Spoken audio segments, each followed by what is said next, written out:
Frank Morrison had always been a man who measured his worth by his ability to provide. At 67 years old, his hands told the story of a lifetime spent working the land. Deep lines carved by decades of sun and wind, calluses that never quite healed, and fingers that knew the feel of rope, leather, and soil better than anything else in the world. The Morrison Ranch had been in his family for 3 generations. His grandfather had built the first barn with his own hands back in 1952. Frank's father had expanded the operation, and Frank himself had planned to pass it down to his children someday. But life, as Frank learned the hard way, doesn't always follow the plans we make. The trouble started 5 years earlier when his wife Mary got sick. At first, they thought it was just a bad cough that wouldn't go away. But then came the doctor visits, the tests, and finally the word that changed everything: cancer. Frank still remembered sitting in that sterile white room, holding Mary's hand while the doctor explained treatment options that cost more money than they had ever seen. Frank sold 20 head of cattle to pay for the first round of treatments. Then he took out a loan against the ranch. When that wasn't enough, he sold more cattle, then equipment, then anything else he could find. He would have sold his own soul if it meant giving Mary one more day. For 3 years, they fought. Mary went through chemotherapy that made her weak and sick, but she never complained. She would sit on the porch in the evenings, wrapped in the quilt her grandmother had made, watching the sun set over the pastures they both loved. Frank would sit beside her, planning out loud about all the things they would do when she got better. But Mary didn't get better. The day they laid her to rest was the coldest February morning Frank could remember. The ground was so frozen they had to wait for better weather to dig the grave.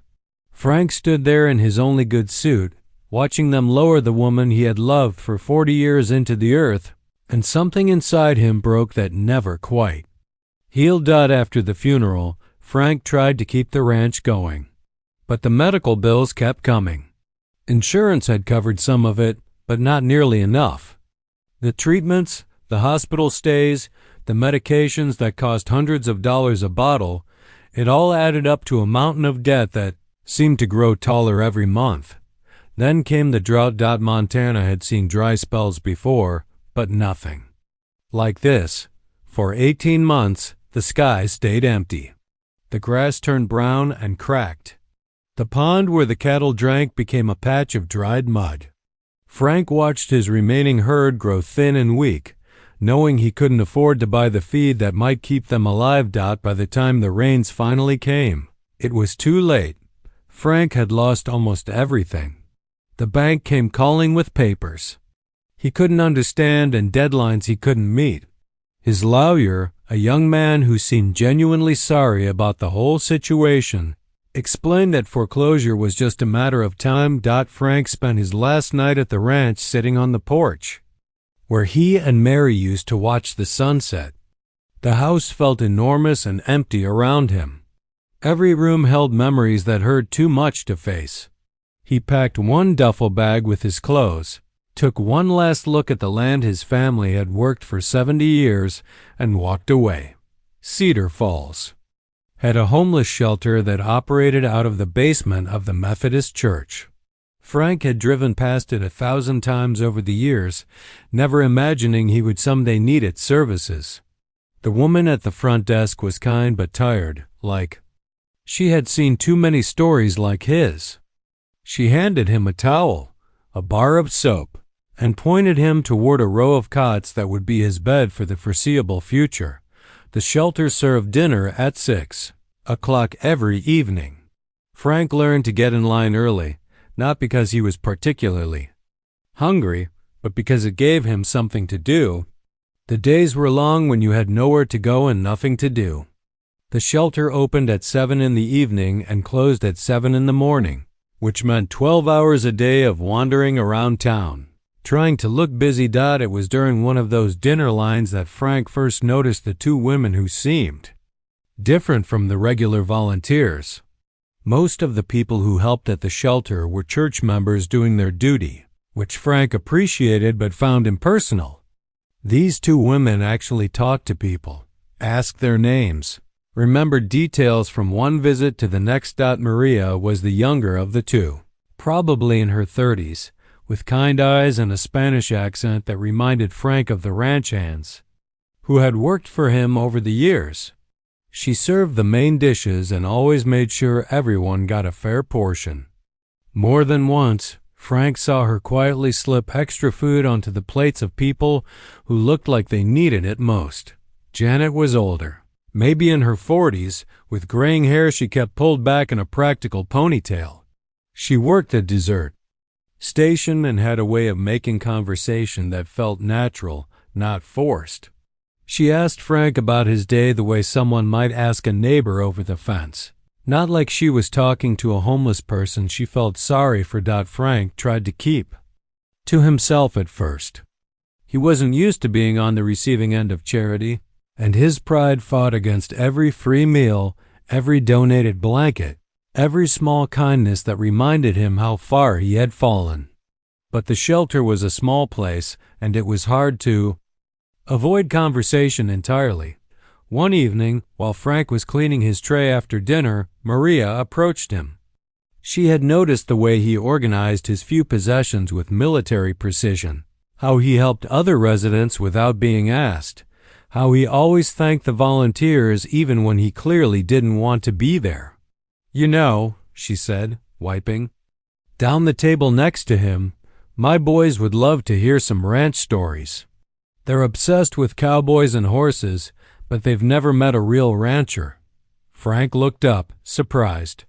In the 3 weeks he had been coming to the shelter, no one had asked him about his former life.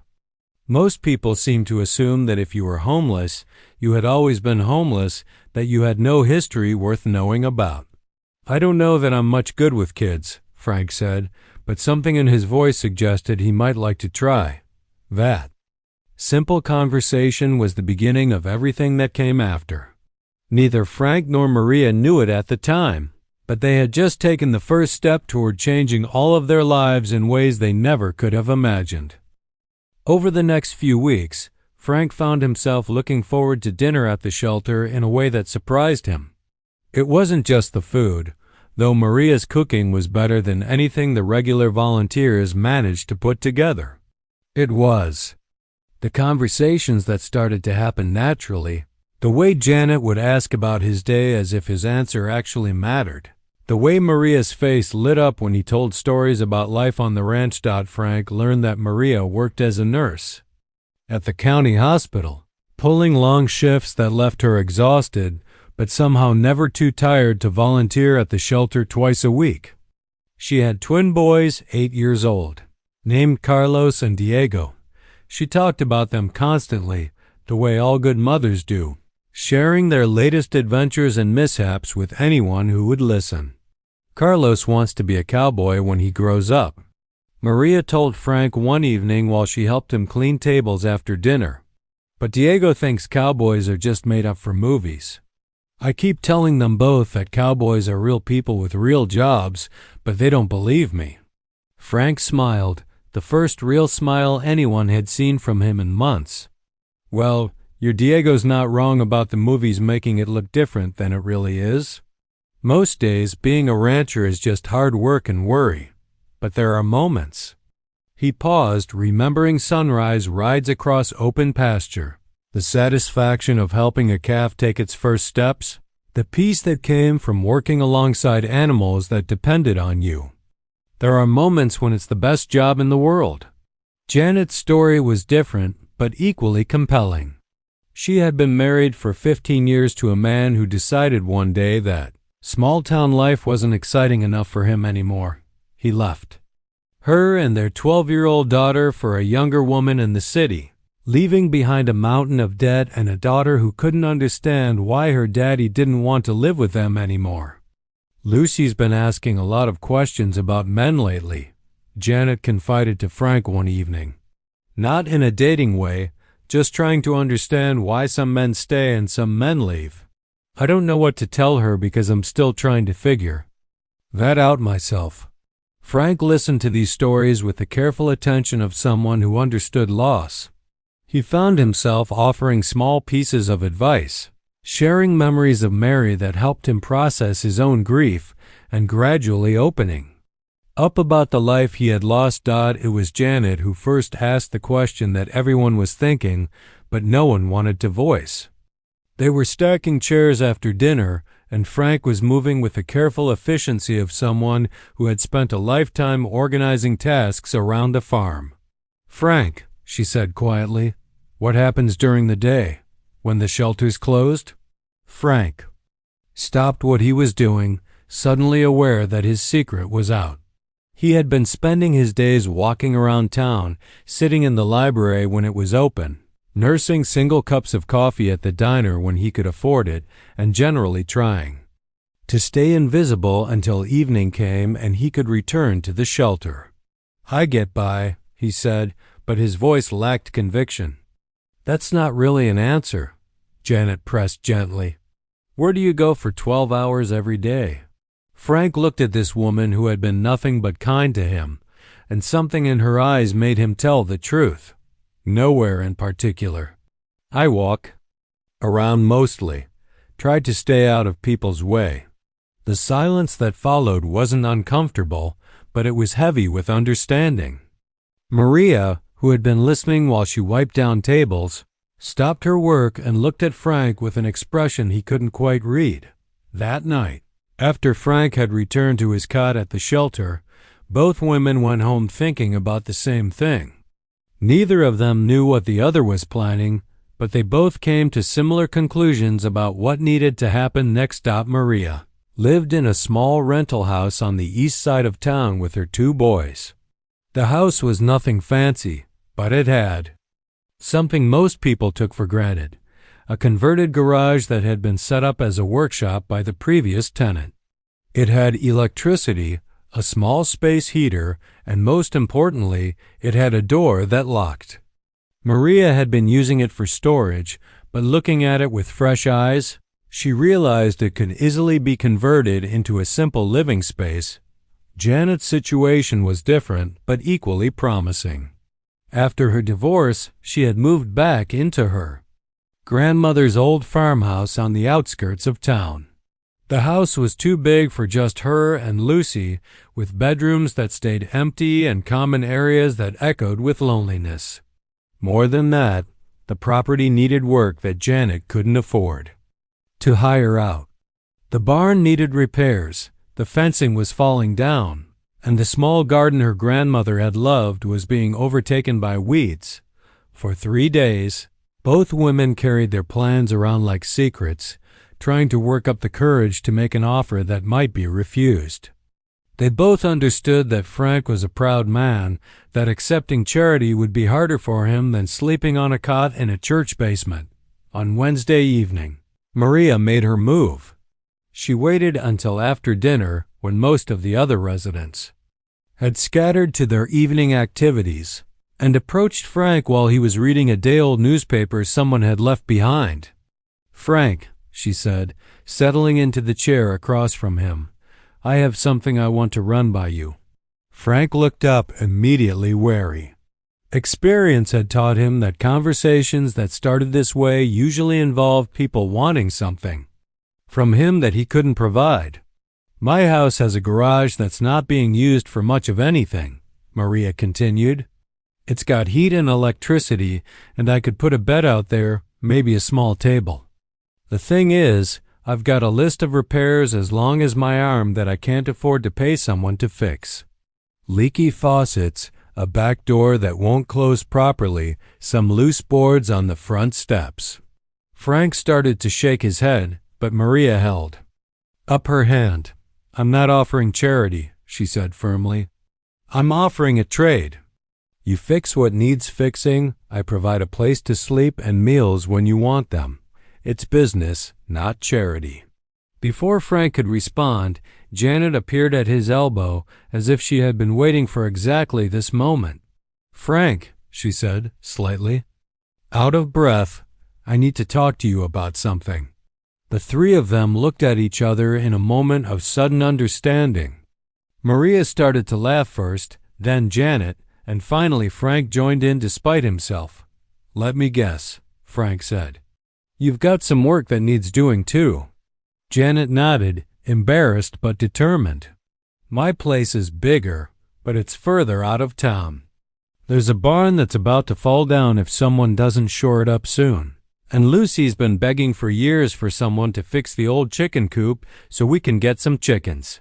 Frank looked back and forth between these two women who had somehow managed to orchestrate the same rescue mission without talking to each other about it. For the first time in months, he felt something that might have been hope stirring in his chest. "So what are you both proposing exactly?" he asked. Maria and Janet looked at each other, and in that look, a friendship was born. "We're proposing," Janet said slowly, "that you let us help each other out." The first morning Frank woke up in Maria's converted garage, he lay still for a long moment, listening to sounds he hadn't heard in months. Children's voices drifted through the thin walls, high and excited, mixed with the familiar noise of a household getting ready for the day. Carlos was arguing with Diego about whose turn it was to feed their pet hamster, while Maria moved around the kitchen, making breakfast and packing lunches with the practiced efficiency of a single mother who had learned to do everything twice. As fast as everyone else, Frank had forgotten what it felt like to wake up, somewhere that felt like a home instead of just a place to sleep. He dressed quickly in his work clothes and stepped outside to find Maria loading her car for the drive to the hospital. "There's coffee in the kitchen," she called out, "and the boys have been up since 6 asking when you're going to start fixing things." That first week, Frank threw himself into the work with an energy that surprised him. The leaky faucet in Maria's bathroom turned out to be a simple matter of replacing some worn washers, but it had been dripping for so long that it had stained the sink and driven up the water bill. The back door that wouldn't close properly needed the frame adjusted and the hinges oiled, a job that took him most of an afternoon but saved Maria from having to prop a chair against it every night. Carlos and Diego appointed themselves as his assistants, following him around with the toolbox they had made from a cardboard box and asking endless questions about everything he did. Frank found their curiosity both exhausting and delightful. He had never spent much time around children, but these two boys reminded him of himself at that age, when everything seemed like a mystery worth solving. "Why do you have to turn off the water before you fix the pipe?" Carlos wanted to know. "Because water doesn't like to stay where you put it if there's a hole," Frank explained, showing them how to locate the shutoff valve. "It'll find every crack and make a mess of everything." Diego, who approached the world with a more serious attitude than his brother, studied Frank's weathered hands as they worked. "Did it hurt when you got all those scars?" Frank looked down at his hands, seeing them through a child's eyes for the first time in years. The scars were so much a part of him that he rarely noticed them anymore. There was the long white line across his palm from a barbed wire accident when he was 20, the missing tip of his ring finger from a mishap with a hay baler, the network of small cuts and burns that came from a lifetime of working with tools and animals. "Most of them hurt when they happened," Frank said honestly. "But scars are just proof that you healed up from something that tried to knock you down." The boys considered this with the gravity that children bring to profound statements, and Frank realized he had just given them a piece of wisdom that might serve them well someday. After a week at Maria's, Frank moved his few belongings to Janet's farmhouse. The contrast between the two homes was immediately apparent. Where Maria's house hummed with constant activity, Janet's place felt too quiet, too big, like a sweater that had been made for someone larger. Lucy, Janet's 12-year-old daughter, was different from the twins in every way imaginable. Where Carlos and Diego approached Frank with instant acceptance and endless chatter, Lucy hung back, watching him with careful eyes that seemed older than her years. Frank recognized something of himself in her cautious nature and didn't push for conversation that wasn't ready to happen. Instead, He focused on the work that needed doing. The barn was in worse shape than Janet had let on, with a roof that leaked in 3 places and support beams that had been compromised by years of moisture and neglect. Frank spent his first day just assessing the damage, making a mental list of materials and prioritizing repairs. He was up on a ladder, examining the worst of the roof damage when Lucy finally approached him. She stood at the bottom of the ladder, looking up at him with an expression he couldn't quite read. "My dad was supposed to fix that roof before he left," she said without preamble. Frank climbed down slowly, recognizing that this conversation was about more than just roof repairs. "Well," he said carefully, "sometimes people leave things undone. Doesn't mean the things can't still get fixed." Lucy nodded, as if this was exactly the answer she had been hoping for. "Mom says you know about animals." "I know about some animals," Frank corrected. "Mostly cattle and horses." "What kind of animals were you thinking about?" That was how Frank learned about Lucy's plan to convince her mother to let them get chickens. She had been researching chicken breeds for months, had drawn up plans for how to modify the old chicken coop, and had calculated exactly how many eggs they would need to sell to cover the cost of feed. Her presentation was more thorough than some business proposals Frank had seen in his ranching days. "The thing is," Lucy said, showing him her notebook full of chicken facts, "I need someone to help me fix the coop. Mom doesn't know anything about building stuff, and she's worried about predators getting in." Frank studied Lucy's drawings, impressed by her attention to detail. "You've thought this through pretty carefully. How about we go take a look at this co-op and see what we're working with?" The chicken coop was a small building behind the barn that had been used for storage since Janet's grandmother passed away. It needed new wire mesh, a proper door, and nesting boxes, but the bones of the structure were solid. Frank could see it working, and more importantly, he could see how the project would give Lucy something positive to focus on. Over the next few weeks, Frank settled into a routine that split his time between both households. Mondays, Wednesdays, and Fridays he worked at Maria's house. Tuesdays, Thursdays, and weekends he spent at Janet's farm. Both women insisted on cooking for him, which meant Frank was eating better than he had in years. The arrangement worked better than any of them had expected. Frank discovered that he enjoyed the variety of moving between 2 very different homes, each with its own rhythm and needs. At Maria's, he learned to navigate the cheerful chaos of 2 energetic boys and their mother's hectic schedule. At Janet's, he found peace in the quieter pace and the satisfaction of larger projects that took time to complete properly. But more than the work or the comfortable beds or the regular meals, Frank found himself treasuring something he had thought was lost forever, the feeling of being needed. Not just for his skills, though both women clearly valued what he could fix and build, but for his presence, his stories, his quiet wisdom that came from decades of living through hard times. Maria's boys started calling him Tio Frank, which Maria explained meant Uncle Frank in Spanish. They would run to greet him when he arrived each week, eager to show him new drawings or tell him about something that had happened at school. Frank found himself looking forward to their enthusiastic welcomes almost as much as they seemed to enjoy giving them. Lucy's transformation was more gradual but equally meaningful. As they worked together on the chicken coop, she began sharing stories about school, her friends, and her complicated feelings about her father's absence. Frank listened without judgment, offering advice when asked, but mostly just providing the steady presence of an adult who wasn't going anywhere. One evening at Janet's dinner table, Lucy asked a question that caught everyone off guard. "Frank, do you think my dad would have left if I had been a better daughter?" The silence that followed was heavy with pain that had been building for months. Frank set down his fork and looked at this young girl who was trying to make sense of an adult world that often made no sense at all.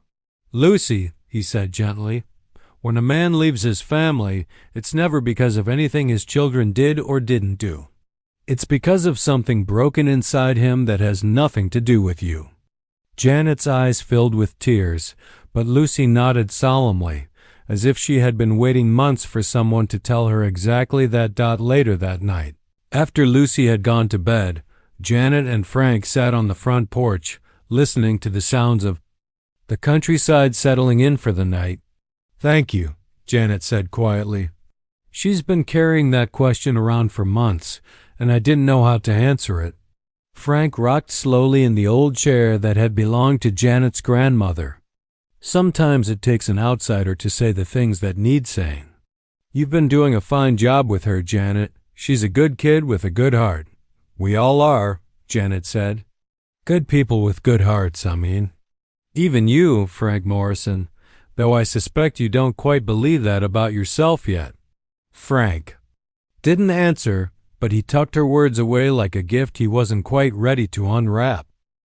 It started with a simple question that Lucy asked one evening while she and Frank were putting the finishing touches on the chicken coop.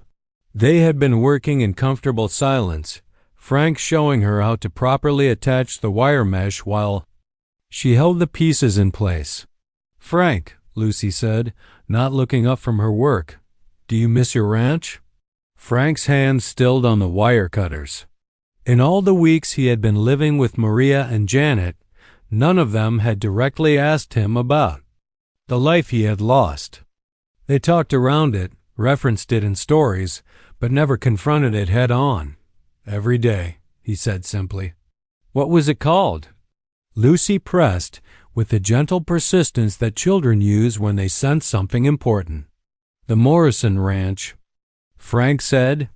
"Been in my family since my grandfather built the first barn."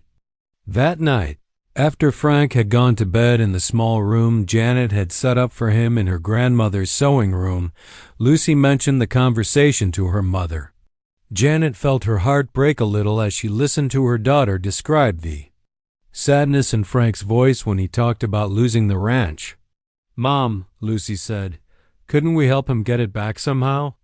Janet's first instinct was to explain why that wasn't possible, to talk about money and banks and adult complications that 12-year-olds couldn't understand. But something in Lucy's hopeful expression stopped her.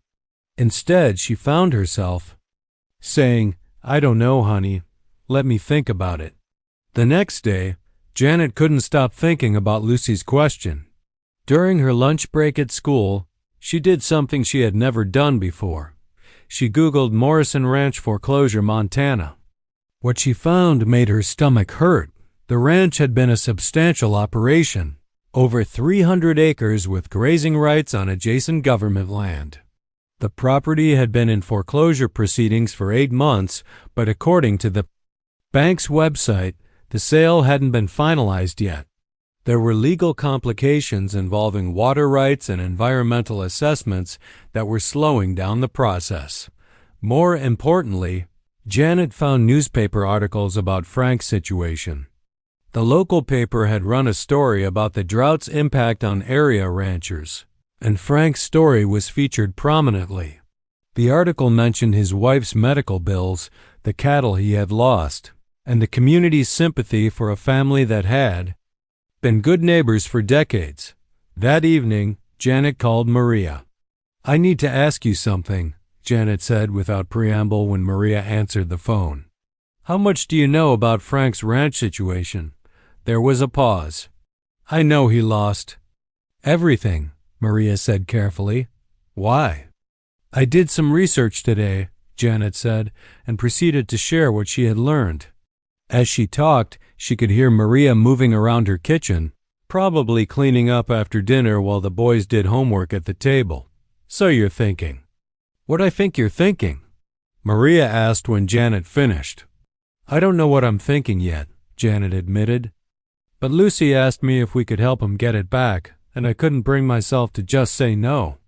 The two women stayed on the phone for over an hour that night, talking through possibilities that seemed both impossible and necessary. They agreed.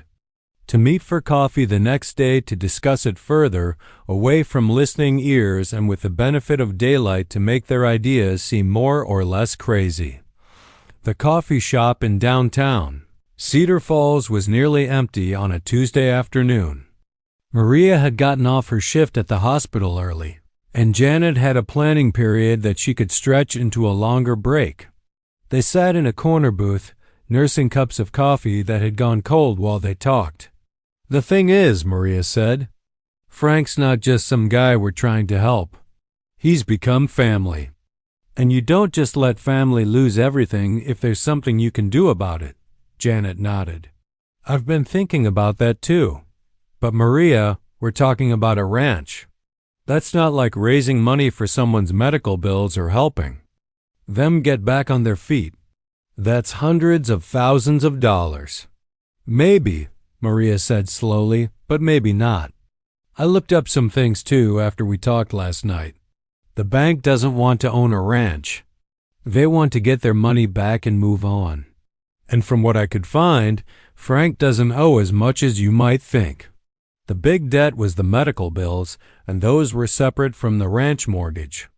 Maria pulled out a folder she had brought with her. "I printed out some information. The original loan was for $200,000 taken out 12 years ago. Frank had been making payments until the medical bills started. According to the foreclosure notice I found online, the outstanding balance is around $90,000. Janet stared at the numbers. $90,000 was still more money than either of them had ever seen at one time, but it wasn't the impossible sum she had imagined. "Okay," Janet said slowly, "let's say for a minute that we could somehow raise that kind of money. How would we even start?" Maria leaned forward, her eyes bright with the kind of determination Janet had seen her use at the hospital when she was advocating for a patient. "We start with what we know. Frank has lived here his whole life. People remember him and Mary. People remember what good neighbors they were. And people hate seeing someone lose everything because their wife got sick." That conversation was the beginning of what would become the most ambitious community project Cedar Falls had ever seen. But it started small, the way most big things do. Janet's first step was to talk to her principal about the idea of having her students do a community service project that involved researching local history and the impact of the drought on area farmers. It wasn't technically a lie, but it wasn't the whole truth either. Her real goal was to get permission to have her students help with research and organization. Maria's approach was more direct. She started talking to her coworkers at the hospital, casually mentioning Frank's story during lunch breaks and shift changes. Healthcare workers, she discovered, had strong feelings about families losing everything because of medical bills. The breakthrough came from an unexpected source. Janet's principal, Mrs. Rodriguez, had grown up on a farm herself and understood what Frank's family had contributed to the community over the years. When Janet finally told her the full truth about what she was hoping to accomplish, Mrs. Rodriguez didn't shut down the idea. Instead, she offered to help. "The school has connections all over this county," she told Janet. "And if we frame this right, it's not just about helping one man. It's about showing our students what community really means." From there, the project began to take on a life of its own. Mrs. Rodriguez reached out to other school principals in the area. Maria started a casual conversation with the pastor at the Methodist church where Frank had been staying at the shelter. Janet contacted the newspaper reporter who had written the original article about drought-affected ranchers, but the real momentum came from an unexpected phone call. Dr. Peterson, who had been Mary's oncologist, had heard about the project through the hospital grapevine. He called Maria at home one evening, long after visiting hours had ended. "I've been thinking about Frank Morrison ever since I heard what you two are trying to do," he said. "Mary was one of my favorite patients, not because her case was easy, but because she and Frank faced everything with such dignity. They never, missed a payment until the very end, never asked for special treatment, never complained about the cost. Dr. Peterson had a proposal. His medical practice was part of a larger healthcare group that had a community outreach fund designed to help families affected by medical debt. The fund had never been used to help someone get their property back, but the board might be willing to consider it if the community was already rallying behind the effort. How much could the fund contribute? Maria asked, hardly daring to hope. If I can convince the board, maybe $25,000, Dr. Peterson said. But Maria, that's just the beginning. I know other doctors who remember Frank and Mary. I know business owners who bought beef from Morrison Ranch for years. I know people who will want to help if they just know how. After that phone call, Maria and Janet realized they weren't just trying to help Frank anymore. They were trying to organize something that could actually work. The secret project required careful coordination to keep Frank from finding out. They had to schedule meetings around his work schedule, use phone calls and emails instead of meeting in person when possible, and recruit people who could keep the secret until everything was ready. Janet's students became unofficial research assistants, digging up information about local businesses, community organizations, and potential donors. They created spreadsheets and contact lists with the enthusiasm of kids who had been given a real mission that mattered. Maria organized the medical community's response, reaching out to doctors, nurses, and hospital administrators who remembered Mary's fight and Frank's dedication to her care. The local newspaper agreed to run a series of articles about the drought's long-term impact on farming families, with Frank's story as the centerpiece. The articles were designed to educate people about the situation and prepare them for the fundraising campaign that would be announced later. By the end of the month, Maria and Janet had commitments for almost $60,000. It wasn't enough yet, but it was proof that their impossible idea might actually be possible. Frank had forgotten it was his birthday until Lucy reminded him at breakfast. He was sitting at Janet's kitchen table, reading the newspaper and drinking coffee, when she plopped down in the chair across from him with a grin that seemed too big for her face. "Happy birthday, Frank," she said, and for a moment he just stared at her. "How did you know it was my birthday?" he asked, genuinely puzzled. He was certain he had never mentioned the date to any of them. "We have our ways," Lucy said mysteriously, which should have been Frank's first clue that something was up. The second clue came when Janet emerged from the kitchen carrying a plate of pancakes shaped like the number 68, something that must have taken considerable effort and planning. Frank had been living with these families for months now, and while they were always kind to him, this level of birthday celebration seemed excessive for what he still thought of as a temporary arrangement. "This is too much fuss," Frank protested. But Janet waved away his objections. "Nonsense," she said. "Birthdays are important. Besides, Maria's coming over later with the boys, and we all want to celebrate properly." Frank spent the morning working on a project that had been bothering him for weeks. The hinges on Janet's front gate had been squeaking and sticking, making it hard for Lucy to get through when she rode her bike to school. It was the kind of small repair that he would have fixed immediately on his own property, but he was still getting used to the idea that he was allowed to make decisions about maintenance and improvements at Janet's place. He was greasing the hinges when Maria's car pulled up the driveway. Carlos and Diego tumbled out before the car had come to a complete stop, running toward him with the boundless energy of 8-year-olds who had been cooped up in a car for the 20-minute drive from town. "Tio Frank," Carlos shouted, "we brought you birthday presents and cake," Diego added, nearly tripping over his own feet in his excitement. Frank wiped his hands on a rag and smiled at the boy's enthusiasm. In all his years of marriage, he and Mary had never had children of their own, and he was still amazed by how much joy these kids brought to his daily life. Their excitement about his birthday was infectious.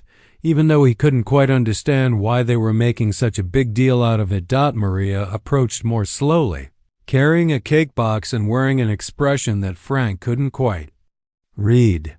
There was something nervous about her smile, something that reminded him of the way people looked when they were keeping a secret. "Happy birthday, Frank," she said, standing on her tiptoes to give him a hug. "We have something special planned for you today." "You've already done too much," Frank said, gesturing toward the cake and the obvious effort everyone had put into making the day special. "I'm not used to all this attention." "Well, get used to it," Janet said, appearing at his elbow with keys in her hand, "because we're not done yet. We're taking you for a drive." Frank looked around at the 5 faces watching him expectantly and realized he was outnumbered. "Where exactly are we going for this drive?" "It's a surprise," Lucy said, bouncing on her toes with barely contained excitement. "I don't much like surprises," Frank said, but he was already walking toward Janet's truck because it was clear he wasn't going to win this argument. The drive started innocently enough. Janet drove while Maria rode in the passenger seat, and Frank found himself squeezed into the back seat between Carlos and Diego, who kept whispering to each other and giggling in a way that made him increasingly suspicious. Lucy sat in the very back, practically vibrating with excitement. They drove through town, past the courthouse and the school, past the diner where Frank had spent so many long afternoons when he had nowhere else to go. Then they turned onto the county road that led out of town, toward the farming and ranching country that stretched for miles in every direction. Frank's stomach began to tighten as he recognized the route. They were heading toward the area where his ranch had been, where he had spent most of his adult life before everything fell apart.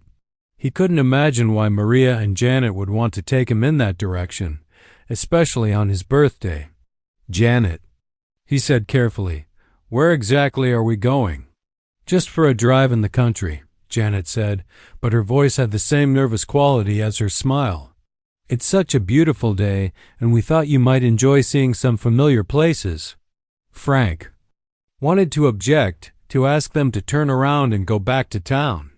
The last thing he wanted to do on his birthday was drive past his old ranch and be reminded of everything he had lost. But the kids were so excited, and Maria and Janet had put so much effort into making the day special that he didn't have the heart to ruin it for them. As they got closer to his old property, Frank found himself gripping the door handle tighter than necessary.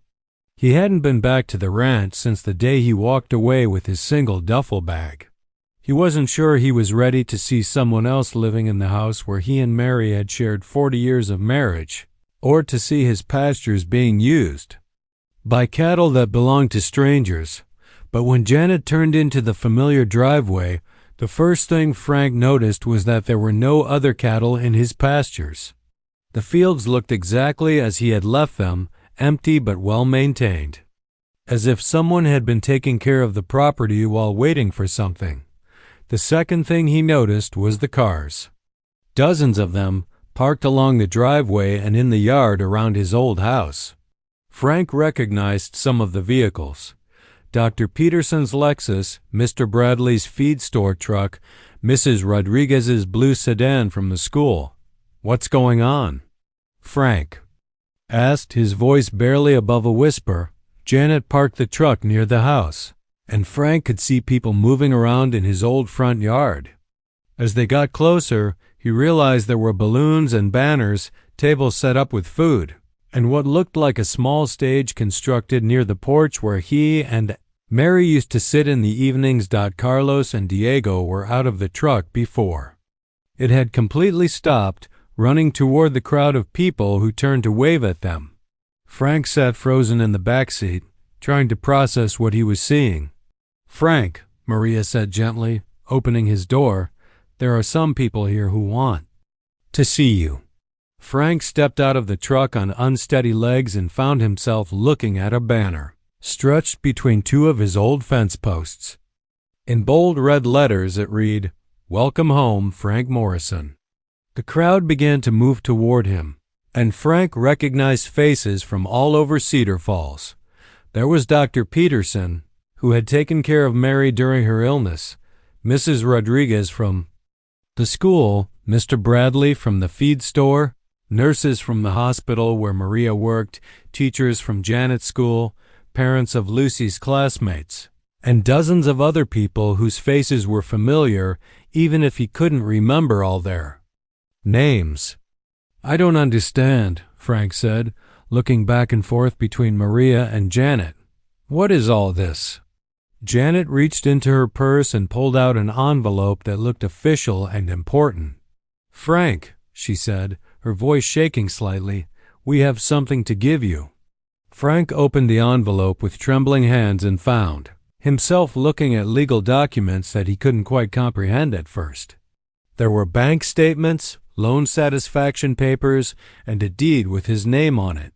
"I still don't understand," Frank said, though something in his chest was beginning to hope against hope. Maria stepped forward, tears streaming down her face.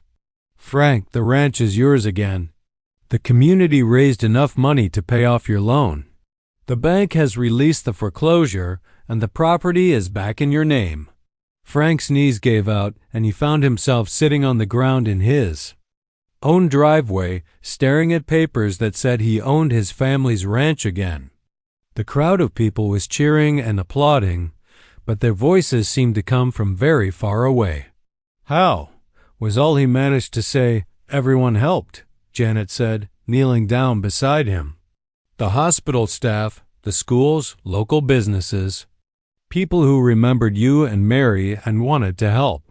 It took us months to organize, but we did it." Frank looked up at the faces surrounding him, trying to understand how this was possible. "But why? Why would all of you do this for me?" Dr. Peterson stepped forward from the crowd. "Because, Frank, you and Mary were the kind of neighbors everyone hopes to have. You helped people when they needed it. You never asked for anything in return, and when you lost everything, it hurt all of us. Besides," added Mr. Bradley with a grin, "the town's not the same without Morrison Ranch beef." But Maria and Janet weren't finished with their surprises. As the crowd began to settle down, and Frank struggled to get back to his feet, Janet handed him another set of papers.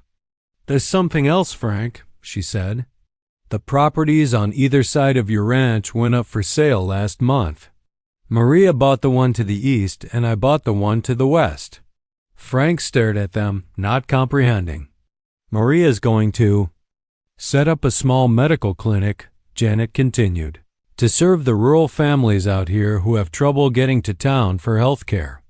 And I'm going to start an agricultural education program, working with the schools to teach kids about farming and ranching." "What you're saying," Frank said slowly, "is that you're both moving out here permanently?" "What we're saying," Maria said, "is that we're not just giving you your ranch back. We're choosing to build our lives next to yours, all of us, together."